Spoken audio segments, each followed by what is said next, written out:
30 years ago, on April 15th, 1989, the FA Cup semi-final between Liverpool and Nottingham Forest ended in tragedy.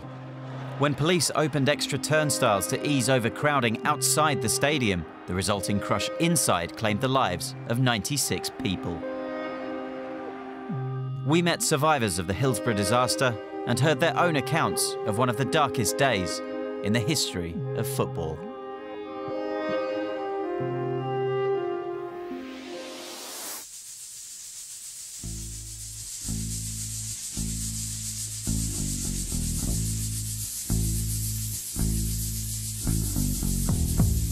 You have chaos with fans on the field, I'm afraid to say. Clearly, something has gone badly wrong at that end of the ground where the Liverpool supporters are. The game has been stopped, nothing is happening.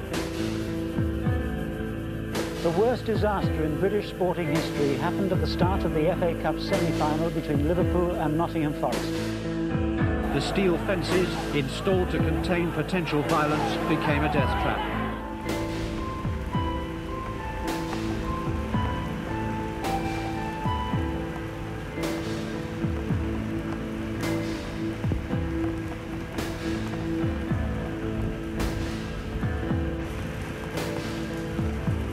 Procession moves on, the shouting is over. Praise to the glory of loved ones now gone. Richie Greaves was among the fortunate fans who escaped with their lives. Today he's come back to the site of the worst day of his life, the stadium normally home to Sheffield Wednesday, Hillsborough. Yeah, it brings back terrible memories, yeah. It's a haunting place for us. It's a place where bad things have happened, bad men have performed bad deeds, and this is the same type of haunting place for me. It's obviously a place where 96 people lost their lives at a football game, and that should never happen.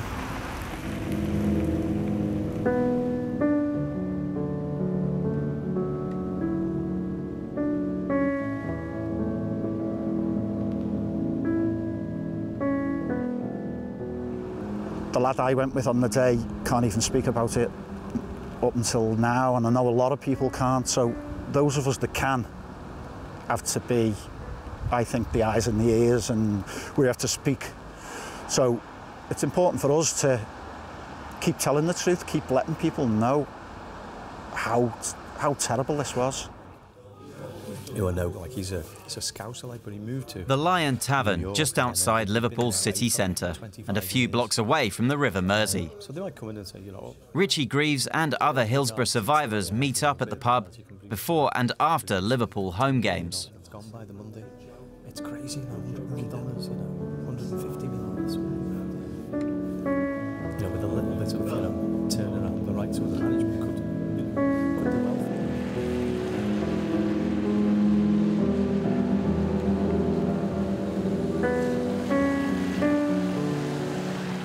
Going through the 80s, as a football fan, you would be fairly badly treated by the police. They would assume that if you were going to an away game, that you had not gone there to watch your football team, you'd gone there to be a hooligan.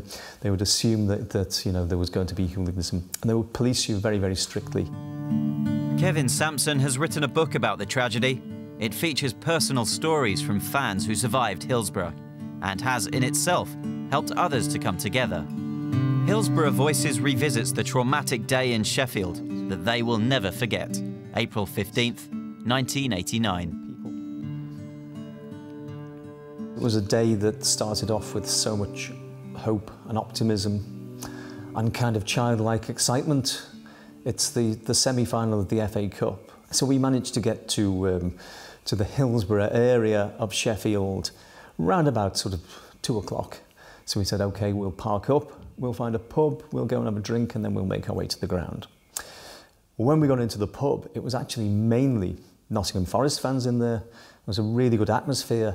Everybody left, in pretty good spirits and in good time to walk through the park and get to the ground. And that was really the first time that I began to think that something was not quite right and something was you know, very, very different.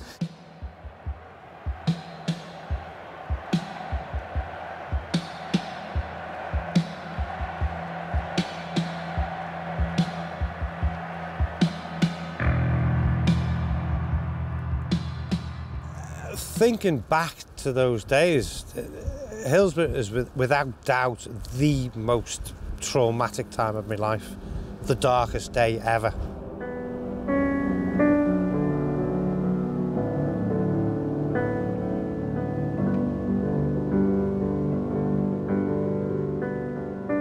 We were in a minibus, about 12 of us, something like that, and weirdly, the lad who was sitting next to me was the youngest person, and he died.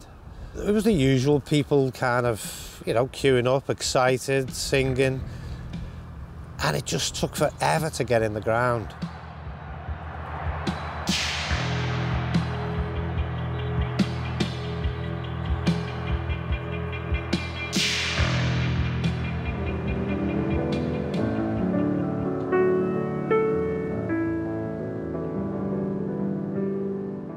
If you'd asked me where I wanted to go on the 15th of April 99, yeah, it was to that match.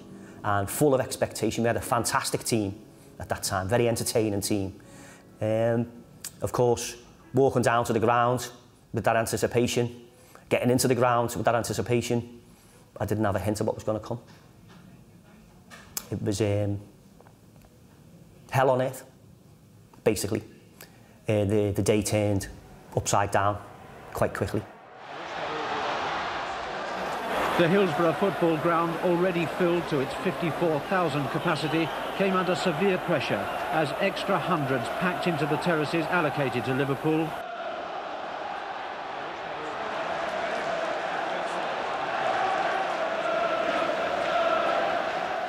And I think we were amongst the last to go in the ground, and then, you know, down the tunnel. And then I lost my footing and realised when I regained my footing, I was on the terrace, but I was facing back the way that I'd come. You know, I just felt like you know, it was like something I'd never experienced before.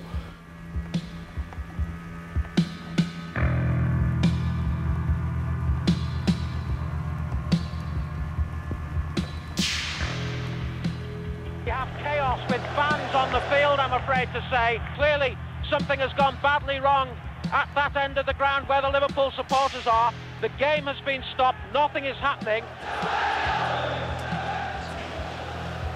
I feel like my arms are outstretched, and I'm lying on my back, and my legs are outstretched, and my vision's black.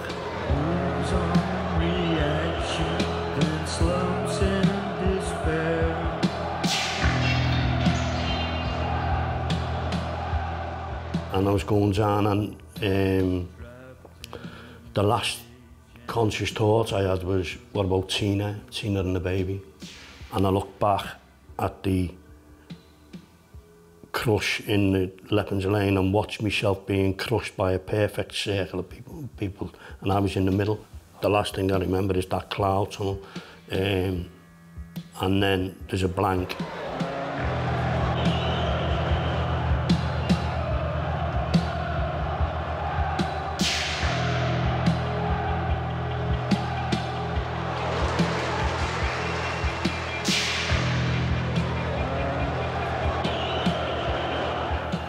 And the next thing is I feel being battered on my chest, as if I'm getting all on my torso, and I can't feel my arms and legs, but I'm getting thumps on my chest. It might have been CPR, and people have picked me up and passed me back in the crowd. I don't know, but that's the way I make sense of it.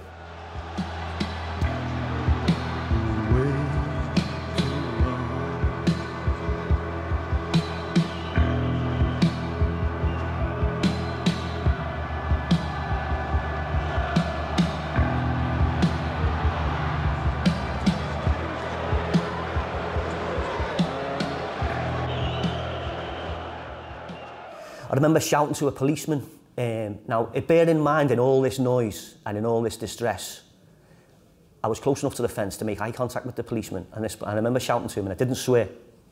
It was almost in slow motion. This young police officer just mouthed at me and pointed at me, and he just mouthed, "Get back." Now, I had no room for manoeuvre. We were trapped. You've seen the images of the people crushed against that fence. That's the view that that policeman had. When they were staring, literally staring people in the face who were dying in front of them, they were, first of all, unwilling, and then I think incapable of going to their rescue, because people were dying in front of them. Human beings were dying in front of them, and I can only assume that their attitude was, well, you know, they've brought it on themselves. You know, if they're going to behave like that, they've brought it on themselves. It's their fault. Ambulances were sent to the stadium, but more than 40 of them remained outside. It had been wrongly reported that the situation inside was crowd unrest, not crushing.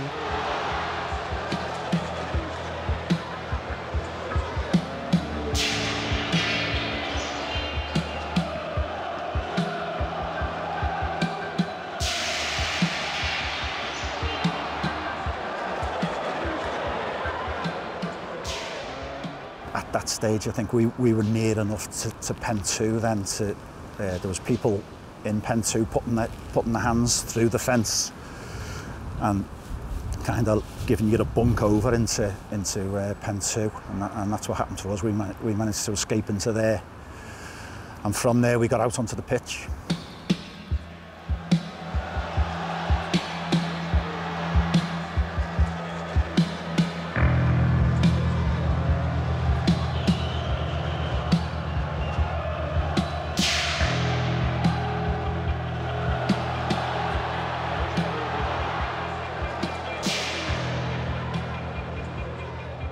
And in those days, there's no mobile phones.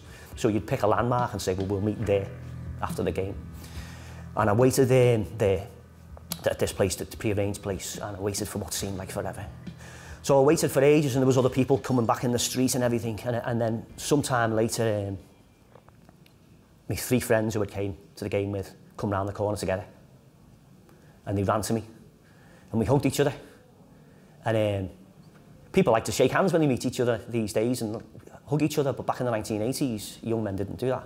It was very emotional. When you were all together after the game, because you were walking around in the days, you didn't know where you'd parked the van. You didn't know where you were going. And I ended up in a fruit and veg shop, and they just said, you need to phone home.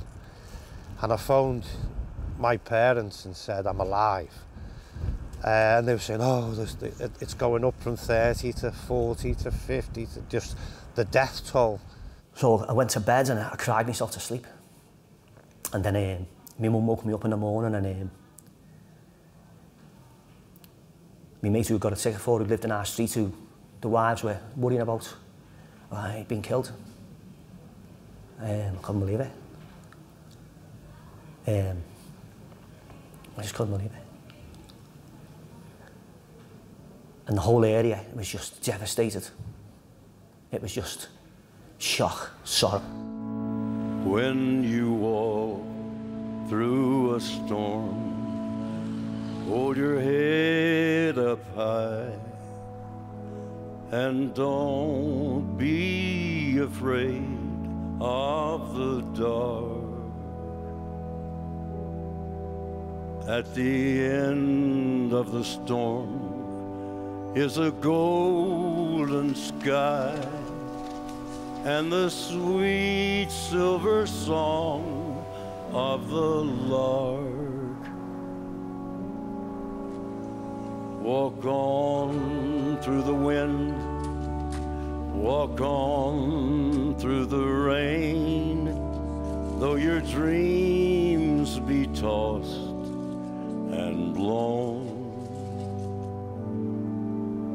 Walk on with hope in your heart, and you'll never walk alone.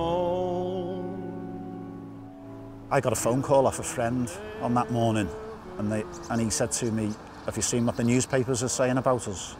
And I said, no.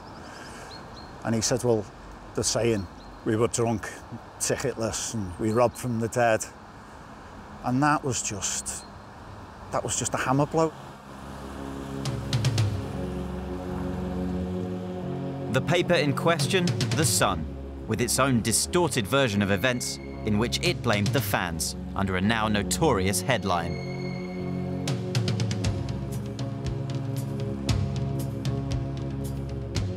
When that headline came out, I was absolutely outraged. I could have killed the journalist. That's how annoyed I was. The headline and accompanying report prompted a boycott of The Sun across Liverpool, including among many fans of city rivals Everton.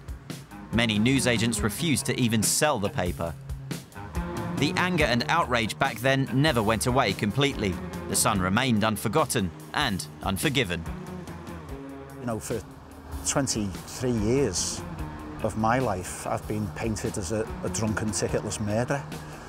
And a lot of it was to do with the lies that were printed in the Sun newspaper. I mean, the boycott of that paper in Liverpool now is stronger than it's ever been, which I think says something about the character of the people in Liverpool. Anfield, home of Liverpool FC and a place of pilgrimage for fans from around the world. Here too, the memory of Hillsborough is omnipresent.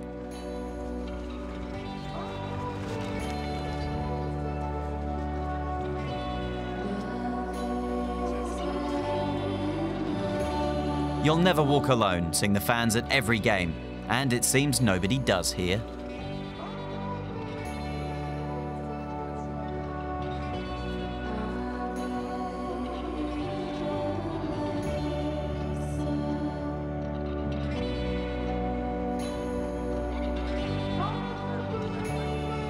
The stadium is home to one of several Hillsborough memorials. It lists the names of all the 96 victims, the youngest of them just 10 years old.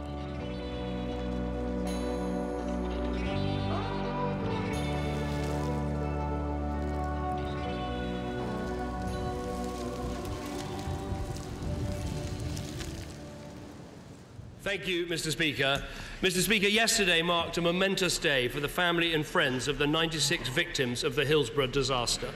Over the last 27 years, their search for justice has been met with obfuscation and hostility instead of sympathy and answers.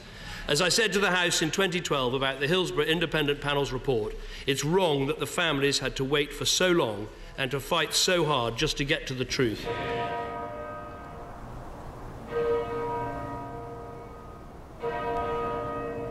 In 2009, an independent commission was set up to investigate the real truth behind the tragedy. It held its meetings in Liverpool Cathedral.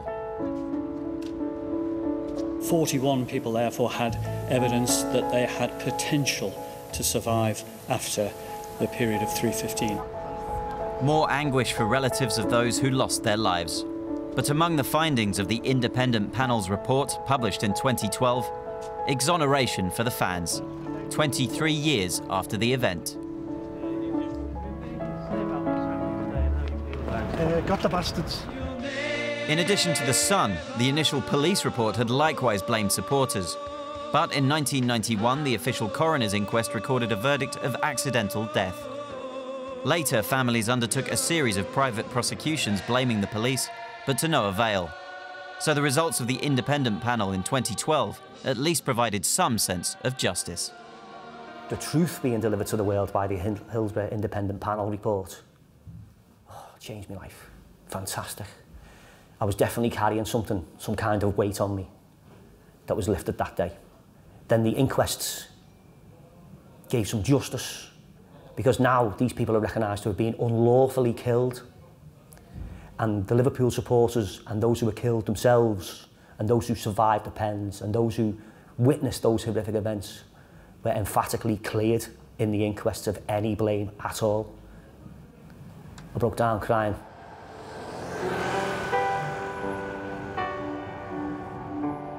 "30 years after the disaster, a court in Preston near Liverpool heard evidence of whether those in charge of law and order and security at the stadium had failed in their duty. The case was in the headlines, a story that remains highly charged in England.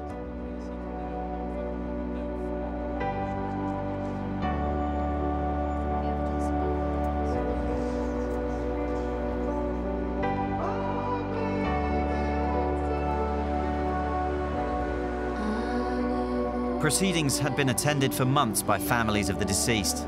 Former South Yorkshire Police Chief Superintendent David Duckenfield stood accused of gross negligence manslaughter for not having done enough to ensure the security of fans. Duckenfield pleaded not guilty. The families waited for the jury's decision. After years of suffering, the verdict and its consequences would be of huge significance in their never-ending fight for justice and to have the record set straight. On the 2nd of April, almost exactly 30 years after the disaster, the trial against the police commander was concluded.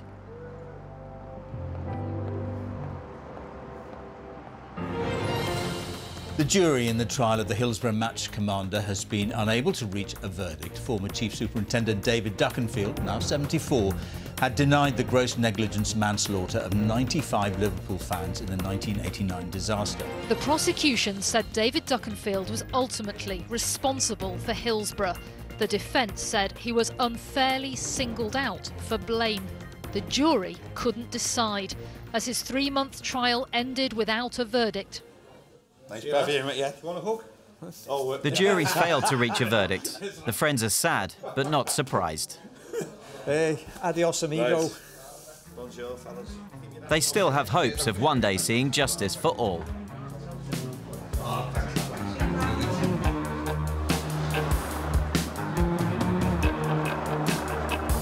The week after the court case's conclusion, we met Richie Greaves with his son Tom outside Anfield. Hi, Ollie. Okay. We were just very disappointed. We were frustrated because we felt that the Crown Prosecution Service had an open goal. So for it to be returned as the jury couldn't make a decision was deeply frustrating.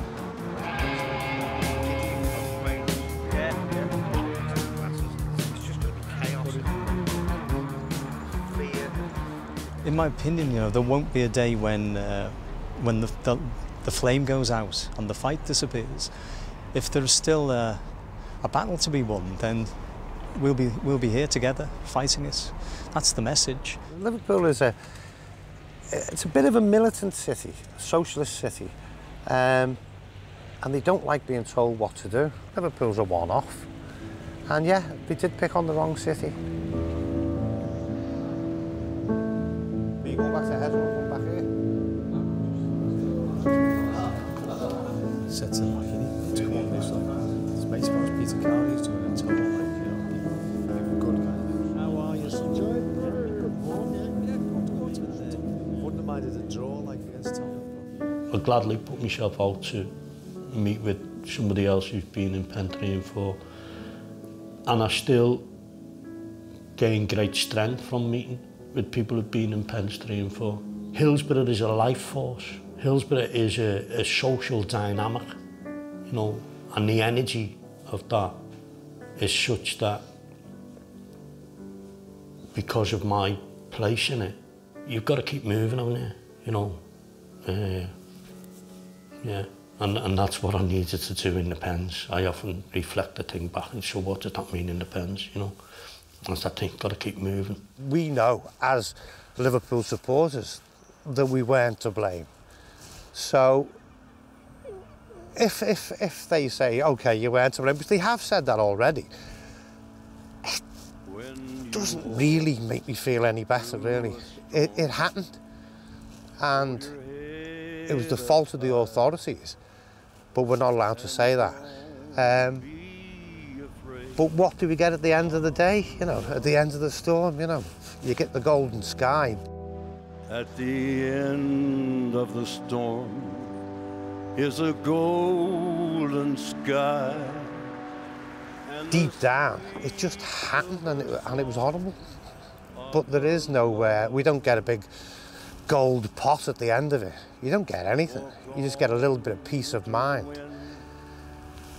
And you carry on, but I'll take it to the grave with me. Though your dreams be tossed and blown, walk on with hope in your heart, and you'll never walk